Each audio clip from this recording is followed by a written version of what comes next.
ప్రియమైన సోదరి సోదరులారా नमस्कारम। आंध्र प्रदेश के गवर्नर श्री विश्वभूषण जी, मुख्यमंत्री भाई जगन मोहन रेड्डी जी, मंत्रिमंडल में मेरे सहयोगी अश्विनी वैष्णव जी,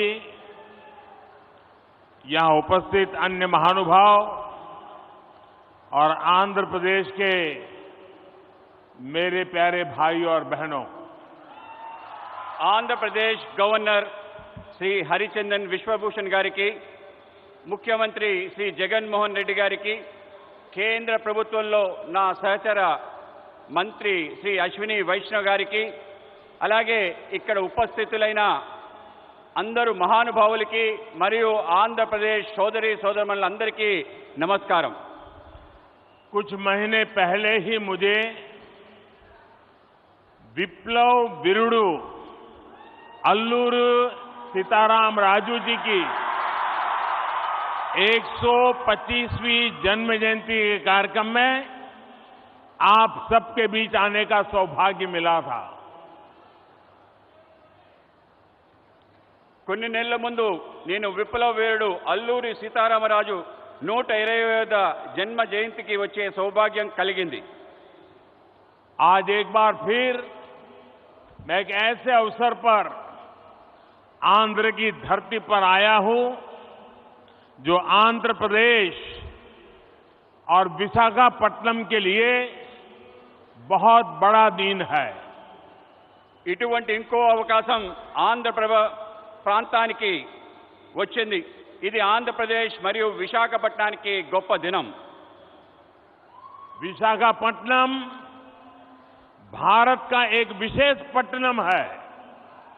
ये शहर बहुत खास है। यहां हमेशा से व्यापार की समृद्ध परंपरा रही है। విశాఖపట్నం భారతదేశం యొక్క ఒక ప్రముఖ నగరం। ఇది ఒక ప్రత్యేకమైన నగరం। ఇక్కడ ఎప్పుడూ వ్యాపారం సమృద్ధిగా జరిగే పరంపర ఉంది। विशाखापट्टनम प्राचीन भारत का एक महत्वपूर्ण पोर्ट था। हजारों वर्ष पहले भी इस पोर्ट के जरिए पश्चिमी एशिया और रोम तक व्यापार होता था और आज भी विशाखापट्टनम भारत के व्यापार का केंद्र बिंदु बना हुआ है। విశాఖపట్నం ప్రాచీన భారతదేశం యొక్క ప్రముఖ ఓడరేవు। ఈ ఓడరేవు ద్వారా 1000 ఏళ్ల క్రితం నుండి పశ్చిమాసియా రోమ్ వరకు వ్యాపారం జరుగుతూ ఉండేది। నేడు కూడా విశాఖపట్నం భారతదేశం యొక్క వ్యాపారానికి ముఖ్య కేంద్ర బిందువు। 10,000 करोड़ रुपए से अधिक के प्रोजेक्ट का लोकार्पण और शिलान्यास आंध्र प्रदेश और विशाखापट्टनम की आकांक्षाओं को पूरा करने का एक माध्यम बनेगी। 10,000 కోట్ల ప్రాజెక్టులు దేశానికి అంకితం మరియు శంకుస్థాపన చేసే ఆంధ్రప్రదేశ్ మరియు విశాఖపట్నం ప్రజల ఆకాంక్షల్ని పూర్తి చేసే మాధ్యంగా ఉంటుంది। ये योजनाएं इंफ्रास्ट्रक्चर से लेकर ईज ऑफ लिविंग और आत्मनिर्भर भारत तक कई नए आयाम खोलेगी, विकास को नई ऊंचाई पर ले जाएगी। मैं इसके लिए आंध्र प्रदेश के सभी निवासियों को हृदय से बहुत बहुत बधाई देता हूं।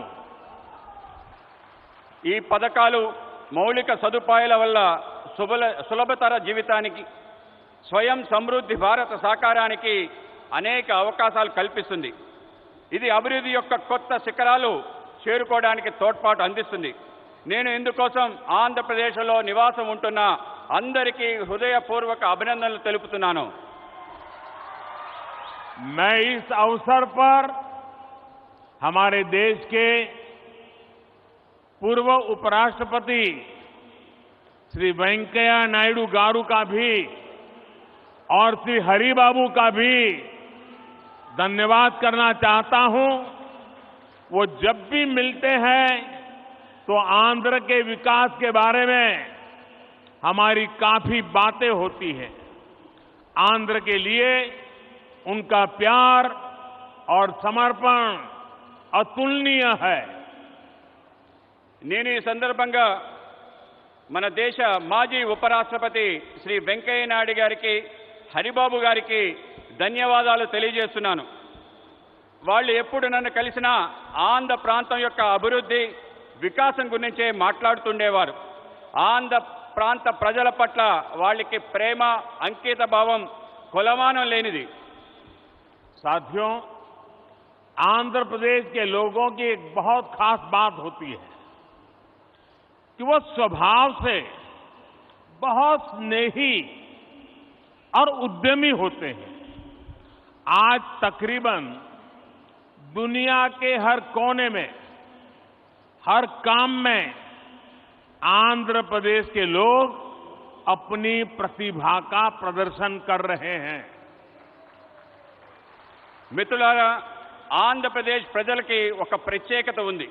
వాళ్ళు స్వభావరీత్యా స్నేహపూర్వకంగా ఔత్సాహికంగా కలిగి ఉంటారు. నేడు ప్రపంచంలో అనేక చోట్ల అన్ని పనుల్లో ఆంధ్ర ప్రాంతం వాళ్ళు తమ ప్రతిభను కనపరుస్తున్నారు. बात चाहे एजुकेशन की हो या एंटरप्राइज की, टेक्नोलॉजी की हो या मेडिकल प्रोफेशन की, हर क्षेत्र में आंध्र प्रदेश के लोगों ने अपनी विशिष्ट पहचान बनाई है. ఇది చదువు గురించి అయినా కానీ, వ్యాపార దృక్పథం గురించి అయినా కానీ, సాంకేతిక రంగంలో కానీ, వైద్య రంగానికి సంబంధించిందైనా కానీ అన్ని చోట్ల ఆంధ్ర ప్రాంత ప్రజలు తమ ప్రత్యేక గుర్తింపు ప్రదర్శిస్తున్నారు. ये पहचान सिर्फ प्रोफेशनल क्वालिटी की वजह से ही नहीं बनी, बल्कि ये उनके मिलनसार व्यवहार की वजह से बनी है. आंध्र प्रदेश के लोगों का खुश मिजाज और जिंदादिल व्यक्तित्व हर किसी को उनका मुरीद बना देता है. ఈ గుర్తింపు వృత్తిపరమైన లక్షణాల కారణంగా కాక వాళ్ళ యొక్క కలుపుకోరుతనం కారణంగా ఏర్పడింది. ఆంధ్రప్రదేశ్ ప్రజల యొక్క ఉల్లాసవంతమైన ఉన్నతమైన వ్యక్తిత్వం వాళ్ళని అలా మెచ్చుకునేలా చేస్తుంది. तेलुगु भाषी लोग हमेशा बेहतर की तलाश में रहते हैं और हमेशा बेहतर करने की कोशिश करते रहते हैं. मुझे खुशी है कि आज यहां जिन विकास परियोजनाओं का शिलान्यास और लोकार्पण हुआ है वो भी आंध्र प्रदेश में प्रगति की गति को और बेहतर करेगी. తెలుగు ప్రజలు ఎప్పుడు కూడా అందరి బాగు కోసం వెతుకుతూ ఉంటారు, అలాగే బాగు చేయడం కోసం కృషి చేస్తుంటారు. నాకు చాలా సంతోషంగా ఉంది. ఈరోజు అభివృద్ధి కార్యక్రమాల యొక్క శంకుస్థాపన జాతికి అంకితం చేసిన విషయంలో ఆంధ్ర ప్రాంతం యొక్క అభివృద్ధి మెరుగుపడడానికి దోహదపడతాయని చెప్పి భావిస్తున్నాను. साथियों, आजादी के अमृत काल में देश विकसित भारत के लक्ष्य को लेकर विकास के रास्ते पर तेजी से आगे बढ़ रहा है. మిత్రులారా, మనం స్వతంత్ర దినోత్సవం యొక్క అమృత కాలంలో ఉన్నాం. వికసించిన భారత అనే లక్ష్యంతో అభివృద్ధి పదంలో ముందుకి తోసిపోతున్నాం. विकास की ये यात्रा बहुआयामी है. इसमें सामान्य मानवी के जीवन से जुड़ी जरूरतों की चिंता भी शामिल है. इसमें सबसे बेहतर आधुनिक इंफ्रास्ट्रक्चर का निर्माण भी शामिल है. అభివృద్ధి యొక్క ఈ యాత్రలో బహుముఖమైంది. ఇందులో సామాన్య మానవుడి యొక్క ఆలోచన కూడా దాగి ఉంది. ఇందులో ప్రపంచంలో శ్రేష్టమైన ఆధునిక మౌలిక సదుపాయాలు నిర్మాణం కూడా ఉంది. आज के इस कार्यक्रम में भी इंफ्रास्ट्रक्चर पर हमारे विजन की झलक भी साफ दिख रही है. हमारा विजन है समावेशी विकास का, इंक्लूसिव ग्रोथ का. నేడు ఈ కార్యక్రమంలో మౌలిక సదుపాయాల కల్పనలో మా దార్శనికత యొక్క స్పష్టమైన సంకేతం కనబడుతుంది. మా ఆలోచన అంతా కూడా सम्मिलित अभिवृद्धि कोसम. इंफ्रास्ट्रक्चर को लेकर हम कभी ऐसे सवालों में नहीं उलझे कि हमें रेलवे का विकास करना है या सड़क परिवहन का. हम कभी इसे लेकर दुविधा में नहीं फंसे कि हमें पोर्ट पर ध्यान देना है कि हाईवे पर. మేము మౌలిక సదుపాయాల కోసం ఎటువంటి సందేహాలకి లోను కాలేదు. అది రైల్వేల అభివృద్ధి అయినా, రోడ్ల అభివృద్ధి అయినా, మనం పోర్టుల అభివృద్ధి చేద్దామా, రహదారుల అభివృద్ధి చేద్దామా అనే విషయంలో సందేహపడలేదు. इंफ्रास्ट्रक्चर के इस आइसोलेटेड व्यू से देश को भारी नुकसान उठाना पड़ा. इससे सप्लाई चेन पर असर पड़ा और लॉजिस्टिक्स का खर्च बढ़ गया. మౌలిక సదుపాయాల్లో ఇటువంటి లోపభూయిష్టమైన ఆలోచన కారణంగా దేశానికి భారీ నష్టం చవిచూసింది. మిత్రులారా, సరఫరా గొలుసు, రవాణా సౌకర్యాలు బహుముఖమైన అనుసంధానంపై ఆధారపడి ఉంటుంది. ఆ విధంగా ముందుకు వెళ్ళడానికి దోహదపడతాయి. साथियों, सप्लाई चेन और लॉजिस्टिक्स मल्टी मॉडल कनेक्टिविटी पर निर्भर करते हैं.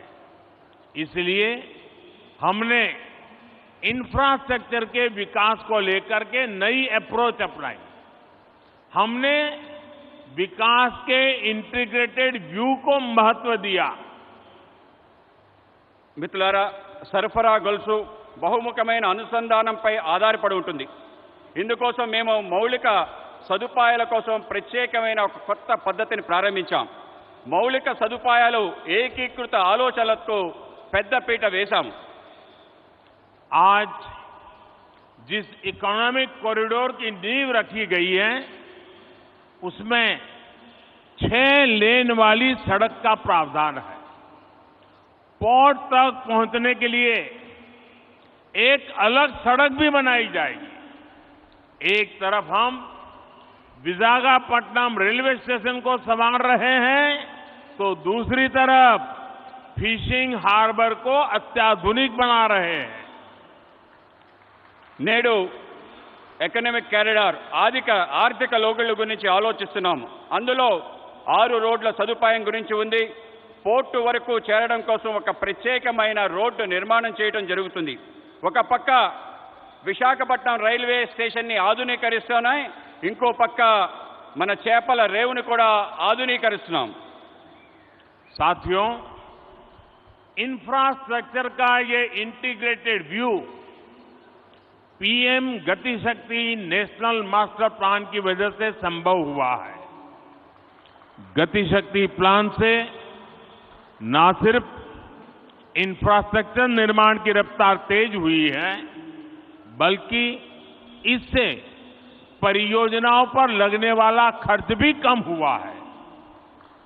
మిత్రులారా, మౌలిక సదుపాయాల ఏకీకృత ఆలోచన కారణంగా ప్రధానమంత్రి గతిశక్తి జాతీయ ప్రణాళిక కారణంగా జరుగుతుంది. మిషన్ గతిశక్తి ద్వారా మౌలిక సదుపాయాల వేగం పెరుగుతుంది. దీంతో పాటు అనేక ప్రాజెక్టులపై జరిగే ఖర్చు బాగా తగ్గుతుంది. मल्टी मॉडल ट्रांसपोर्ट सिस्टम ही हर शहर का भविष्य है और विशाखापट्टनम ने इस दिशा में कदम बढ़ा दिया है. మల్టీ మోడల్ లాజిస్టిక్స్ బహుముఖమైన రవాణా వ్యవస్థ ప్రతి నగరం యొక్క భవిష్యత్. విశాఖపట్నం కూడా ఈ దశగా ముందడుగు వేస్తుంది. मुझे मालूम है कि इन परियोजनाओं का आंध्र के लोगों को लंबे समय से इंतजार था और आज जब ये इंतजार पूरा हो रहा है तो आंध्र प्रदेश और इसके तटीय क्षेत्र एक नई रफ्तार के साथ विकास की इस दौड़ में आगे बढ़ेंगे। నాకు తెలుసు మీరు ఈ యొక్క ప్రాజెక్ట్స్ కోసం ఆంధ్ర ప్రజలు ఎంతో కాలం నుంచి ఎదురు చూస్తున్నారు. ఈరోజు మీ నిరీక్షణ పూర్తయిన సందర్భం ఆంధ్రప్రదేశ్ మరియు తీర ప్రాంతం యొక్క కొత్త వేగంతో అభివృద్ధి దిశగా ఉరకలు వేస్తుంది. साथियों, आज पूरी दुनिया संघर्ष के नए दौर से गुजर रही है। कुछ देशों में जरूरी सामानों की किल्लत है तो कुछ देश ऊर्जा संकट से जूझ रहे हैं। तकरीबन हर देश अपनी गिरती अर्थव्यवस्था को लेकर परेशान है। మిత్రులారా, ఈరోజు ప్రపంచం మొత్తం కష్టాల్లో ఉంది. కొన్ని దేశాలకు నిత్యావసర సరుకులు కొరతతో ఇబ్బంది పడుతున్నాయి. కొన్ని దేశాలు ఇంధన సంక్షోభంతో ఇబ్బంది పడుతున్నాయి. దాదాపు ప్రతి దేశం వాళ్ళ క్షీణిస్తున్న ఆర్థిక వ్యవస్థపై ఆందోళన చెందుతున్నారు. लेकिन इन सब के बीच भारत कई क्षेत्रों में बुलंदियां छू रहा है।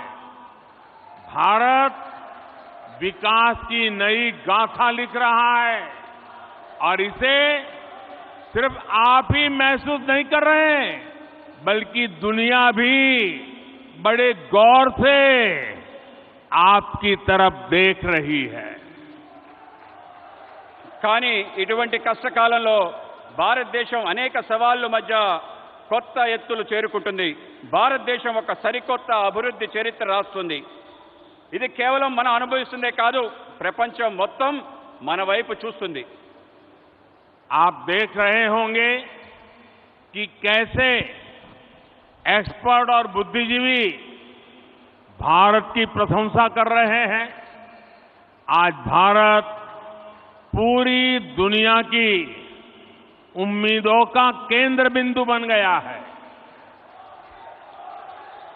మీరు చూస్తున్నారు, ప్రపంచం భారతదేశంలో ప్రముఖులు అనేక మంది మేధావులు ప్రశంసిస్తున్నారు. ఇది మీరు చూస్తున్నారు. నేడు భారతదేశం ప్రపంచం మొత్తం యొక్క ఆశల యొక్క కేంద్ర బిందువుగా మారింది. ऐसा इसलिए संभव हुआ है क्योंकि आज भारत अपने नागरिकों की आशाओं, आवश्यकताओं को सर्वोपरि रखते हुए काम कर रहा है। हमारी हर पॉलिसी, हर फैसला सामान्य मानवीय के जीवन को बेहतर बनाने के लिए है। ఇది ఎందుకైందంటే ఇప్పుడు భారత్ వాళ్ళ పౌరుల యొక్క ఆకాంక్షలను, ఆశల్ని ప్రధానంగా తీసుకుని పనిచేస్తుంది. మా ప్రతి విధానం, మా ప్రతి నిర్ణయం సామాన్య మానవుడి యొక్క జీవితాన్ని మెరుగుపరచడం కోసమే. आज एक तरफ PLI scheme, GST, IBC, national infrastructure pipeline, गति शक्ति जैसी पॉलिसी की वजह से भारत में निवेश बढ़ रहा है तो दूसरी तरफ गरीबों के कल्याण के लिए चलाई जा रही योजनाओं का लगातार विस्तार हो रहा है। నేడు ఒక పక్క పీఎల్ఐ స్కీమ్, జీఎస్టీ, ఐబీసీ, జాతీయ మౌలిక సదుపాయాలు, పైప్లైన్, గతిశక్తి వంటి పాలసీలు వల్ల భారతదేశంలో పెట్టుబడులు పెరుగుతున్నాయి. మరోపక్క పేదవాళ్ల కళ్యాణం కోసం అనేక పథకాల్ని అమలు చేస్తున్నాం. వాటిని నిరంతరం పెంచుకుంటూ పోతున్నాం. विकास की इस यात्रा में आज देश के वो इलाके भी शामिल हैं जो पहले हाशिए पर होते थे। सबसे पिछड़े जिलों में भी एस्पिरेशनल डिस्ट्रिक्ट प्रोग्राम के जरिए विकास से जुड़ी योजनाएं चलाई जा रही है। అభివృద్ధి యొక్క ఈ ప్రయాణంలో దేశంలో అనేక ప్రాంతాలు అట్టడుగు ప్రాంతాలు కూడా చేర్చబడ్డాయి. ఆకాంక్ష జిల్లాల కార్యక్రమంలో వెనుకబడ్డ జిల్లాల్లో అనేక రకాల అభివృద్ధి కార్యక్రమాలు అమలు చేస్తున్నాం. देश के करोड़ों गरीबों को पिछले 2.5 साल से मुफ्त अनाज दिया जा रहा है. पिछले 3.5 साल से पीएम किसान योजना के जरिए किसान के खाते में हर वर्ष सीधे 6,000 रुपये पहुंच रहे हैं. దేశంలో కోట్లాది మంది పేదవాళ్లకు గత 2.5 సంవత్సరాలుగా ఉచిత బియ్యం ఇస్తున్నాము. గత 3.5 సంవత్సరాల నుండి ప్రధానమంత్రి కిసాన్ సమ్మాన్ నిధి ద్వారా రైతుల ఖాతాల్లో నేరుగా 6,000 రూపాయలు చేరుతుంది. इसी तरह सनराइज सेक्टर से जुड़ी हमारी पॉलिसी की वजह से युवाओं के लिए नए अवसर बन रहे हैं. ड्रोन से लेकर गेमिंग तक, स्पेस से लेकर स्टार्टअप्स तक हर क्षेत्र को हमारी पॉलिसी की वजह से आगे बढ़ने का मौका मिल रहा है. అదేవిధంగా సన్ రైజ్ సెక్టర్స్ యొక్క ఆలోచన కారణంగా యువతకి కొత్త అవకాశాలు లభిస్తున్నాయి. అది డ్రోన్ మొదలు గేమింగ్ వరకు, అంతరిక్షం నుండి అంకురాల వరకు అన్ని క్షేత్రాల్లో మా పనుల కారణంగా ముందుకు వెళ్ళడానికి అవకాశం దొరుకుతుంది. साथियों, जब लक्ष्य स्पष्ट होते हैं तो आकाश की ऊंचाइयां हो या समुद्र की गहराइयां, हम अवसरों को तलाश भी लेते हैं और तराश भी लेते हैं. आज आंध्र में मॉडर्न टेक्नोलॉजी के जरिए डीप वाटर एनर्जी को निकालने की शुरुआत इसका एक बड़ा उदाहरण है. మిత్రులారా, ఎప్పుడైతే లక్ష్యం స్పష్టంగా ఉంటుందో అప్పుడు అవకాశం యొక్క అంచులైన, సముద్రం యొక్క లోతులైన అవకాశాలని వెతుకుతాం, అవకాశాలని అందిపుచ్చుకుంటాం. ఈరోజు ఆంధ్రప్రదేశ్లో ఆధునిక సాంకేతిక పరిజ్ఞానం ద్వారా డీప్ వాటర్ లో ఇంధనాన్ని వెలికి తీయటం అనేది ఒక గొప్ప ఉదాహరణ మాత్రమే. और आज देश ब्लू इकोनॉमी से जुड़ी अनंत संभावनाओं को साकार करने के लिए भी बड़े स्तर पर प्रयास कर रहा है. ब्लू इकोनॉमी पहली बार देश की इतनी बड़ी प्राथमिकता बनी है. ఈరోజు దేశంలో నీలి ఆర్థిక వ్యవస్థతో ముడిపడి అనేక అవకాశాలు సాకారం కోసం పెద్ద ఎత్తున కృషి చేస్తున్నాం. బ్లూ ఎకానమీ మొదటిసారి ఇంత ప్రాధాన్యత అంశంగా చేర్చబడింది. मत्स्य पालकों के लिए अब किसान क्रेडिट कार्ड ऐसी सुविधा भी उपलब्ध है. आज विशाखापट्टनम फिशिंग हार्बर को आधुनिक बनाने का जो काम शुरू हुआ है, इससे हमारे मछुआरे भाई बहनों का जीवन आसान होगा. మత్స్యకారులకు కూడా కిసాన్ క్రెడిట్ కార్డ్ లాంటి సదుపాయాలు లభిస్తున్నాయి. ఈరోజు విశాఖపట్నం యొక్క మత్స్యరేవు ఆధునీకరణ పని ప్రారంభమవుతుంది. దీనివల్ల మత్స్యకార సోదరి సోదరుల యొక్క జీవితం సులభతరం అవుతుంది. जैसे जैसे गरीब की ताकत बढ़ेगी और आधुनिक इंफ्रास्ट्रक्चर से जुड़े अवसरों तक उसकी पहुंच होगी, विकसित भारत का हमारा सपना भी पूरा होगा. ఎప్పుడెప్పుడైతే పేదవాళ్ల శక్తి పెరుగుతుందో, ఆధునిక సదుపాయాలు వాళ్ళకి చేరుతాయో, వికసించిన భారత యొక్క మన కల పూర్తవుతుంది. साथियों, समुद्र सदियों से भारत के लिए समृद्धि और संपन्नता का स्रोत रहा है और हमारे समुद्र तटों ने इस समृद्धि के लिए गेटवे का काम किया है।